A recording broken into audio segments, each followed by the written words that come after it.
Hi, okay. My name is Rabbi Weinberg. I've written over 40 books on Jewish mysticism. Hey, what's that? I'm a little bit addicted to some chocolate. Sometimes it gets to places it shouldn't go. Hold on. No, it doesn't look like chocolate. Okay, I'm good to talk to you.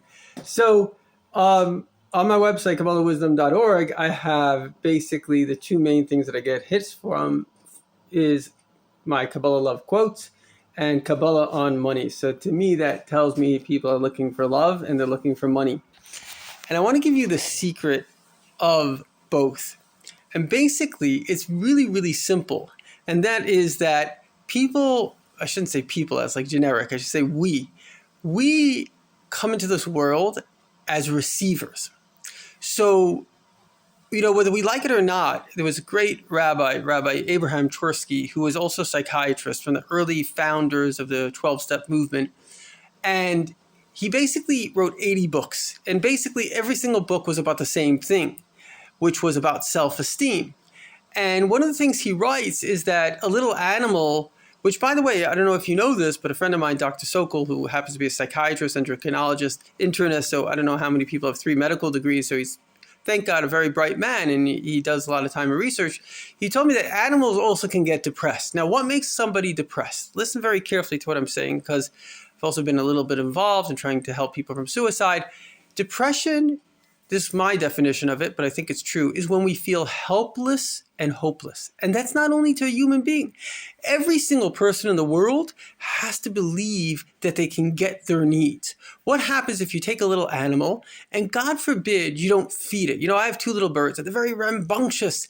Now that's because I feed them. You ever see a dog's very proud. But what happens, you ever saw a dog, I used to see it in New York, when it was I don't know what the situation was, kind of the inner city, and there were these stray dogs. They look sad. Why? Because a person has to be able to sense, I can get my basic needs. And it's subconscious when you get your basic needs. In fact, Rabbi Shneur Zalman of La'adi, he actually says that the idea of charity is just making somebody feel good that they can get their basic needs.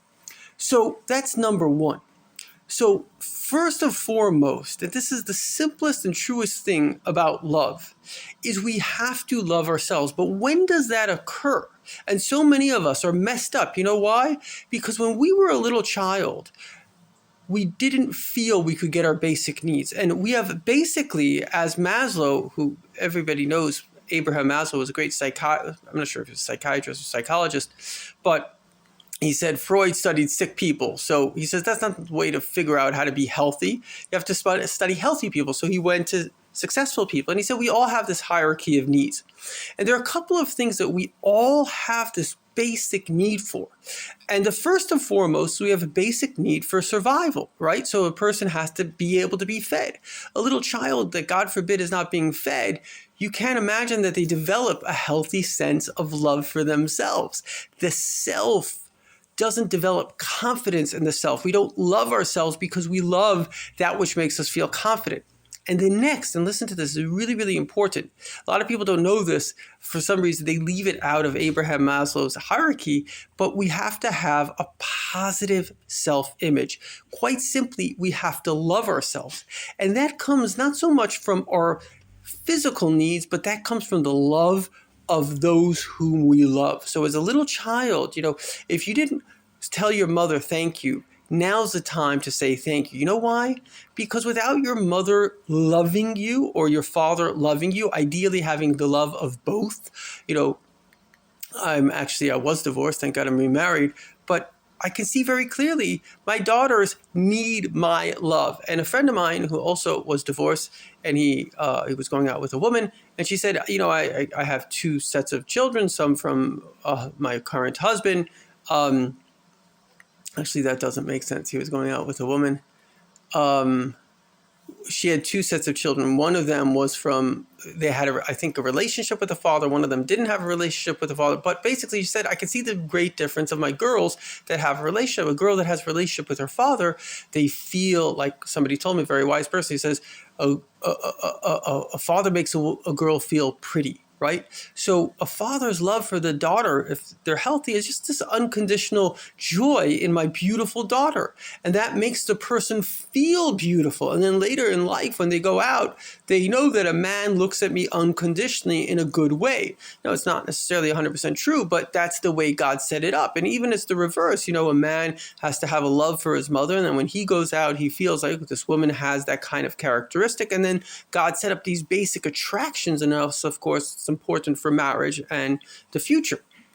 So getting back to the point, in order for us to have a healthy self-respect, we had to be respected. This is one of the reasons a lot of people know the Jews are, they say in the scientific circles, not something that I speak about, but they say that Jews are the most successful people in the world. And I think the reason is because their parents love them unconditionally. They say the joke that Mr. and Mrs. Goldstein announced the birth of Dr. Goldstein. So there's this kind of unconditional. Jewish father once told me, his daughter said, Dad, you pushed me so hard. You thought I was so smart. My daughter actually says that to me. She says, you think I'm so smart? I said, that's because you are. If you ask me, I'll say she's one of the smartest people in the world. Now, is that true? I don't know, but I think so. I'm sure that's good for her self-image, that the father thinks that of her. So the point that I'm trying to bring out is that having these positive role models. Now, if you didn't get it from your parents, it's not the end of the world. I want to try to give it to you. I want to say to you, and this is the truth. It's the absolute truth. You are a beautiful, amazing, holy person. If you are existing, it's because not your parents chose you to exist. They were the funnel through which you came, and we have to respect them because there was a choice there. But it's really because God chose you to exist. Every moment, every breath you take, every single moment, the atoms in your body are coming directly from God himself. So God thinks you're worth it. And God is infinitely greater than all of us combined. So the greatest of the great thinks you're worth it. So the third thing that we really need is emotional safety. And unfortunately, a lot of people are in situations that people are snide and they feel bullied and they have to kind of protect themselves. So the bottom line is that we have to have this first critical self-love. And when we have the self-love, then we automatically love other people. And this is also the secret of wealth. Wealth is like, it says this in the Talmud, wealth is like, it says, if you count your money, there's no blessing. And my uncle, I was going to say my great uncle, he's just my uncle, but he's a very, very, very great man. He explained it. He says, like a faucet. Imagine you have a faucet and you're worried about the water going out. So what do? You stop the water. But what happens is the water can keep on going. And that's what you don't realize. So many of us, our idea of money is actually fear of it running out. But if you change your idea of money, which is that everything, and let's do this little meditation together. Close your eyes, take a deep breath. Breathe in, God, and let that come to every cell of your body. And this is very powerful. My good friend Michael Sokol actually taught me this yesterday. Breathe in for 3 seconds and exhale slowly for 7. Huge, huge difference in your life. Breathe in for 3 seconds. Exhale 7. Let's do that again. Breathe in for 3 seconds. Exhale for 7. One more time. Breathe in for 3. Exhale for 7. Now what that does is it tells your body it's okay. And it's so important to do this. A friend of mine who was going through something difficult, my friend, the doctor, said he has to do this twice a day for 15 minutes. I guarantee if you do this twice a day for 15 minutes, you will be wealthy. You know why? Because you're going to be calm. You're going to realize I don't have to live in fear. And once you don't live in fear, you open up. The universe basically has 2 messages. It's love, which is it's beautiful, it's unconditional, it's abundant, or it's fear, which is it's restricted, it's lack, and if one person has it, the other person doesn't have it. And that's not true, because everything is coming from a singular being every moment who has no limitations on how much he can give.